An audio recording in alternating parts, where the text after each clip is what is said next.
Bonjour et bienvenue dans cette nouvelle vidéo dans laquelle nous allons parler d'une nouvelle théorie du complot. Avant que la vidéo ne commence, n'hésitez pas à vous abonner et activer la cloche. Sur ce, bonne vidéo.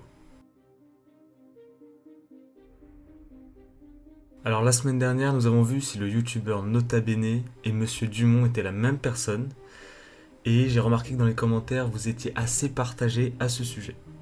Cependant, aujourd'hui, nous allons parler de quelque chose de très différent. En effet, le sujet du jour va concerner un scientifique et inventeur croate, peu connu puisqu'il s'agit de Nikola Tesla. Et nous allons parler des nombreuses théories qui vont avec lui. Mais avant tout, commençons par introduire le personnage et ses mystères. Alors, quand je vous dis Nikola Tesla, vous pensez peut-être à la marque de voiture fondée par Elon Musk en 2002, et vous avez pas tort, car le nom de la marque rend justement hommage à notre personnage et notamment à ses inventions liées à l'électricité. En effet, Nikola Tesla est l'inventeur du courant alternatif, utilisé partout de nos jours, que ce soit dans les frigos, télévisions, ordinateurs, etc. etc. Mais ce n'est pas sa seule invention, on compte environ 900 brevets déposés, sans compter tous ceux qu'on lui a volés et tous ses projets gardés en silence.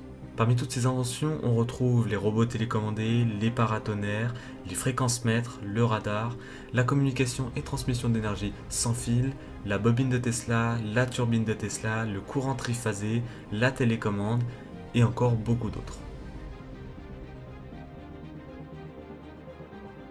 De toutes ces inventions, une fait susciter l'attention puisqu'elle fait particulièrement rêver. Nikola Tesla aurait-il inventé une machine à voyager dans le temps ? Eh bien pourquoi pas. On sait maintenant qu'il avait comme projet sérieux de construire une soucoupe volante ou encore une arme propulsant un faisceau lumineux capable de détruire une armée entière. Alors pourquoi pas une machine à voyager dans le temps? Certaines personnes disent qu'il aurait créé cette machine en secret vers la fin de sa vie pour savoir si ses inventions marcheraient dans le futur. Cela peut paraître fou, mais moins quand on sait qu'il a dit « Laissons l'avenir dire la vérité et évaluer chacun en fonction de son travail et de ses accomplissements.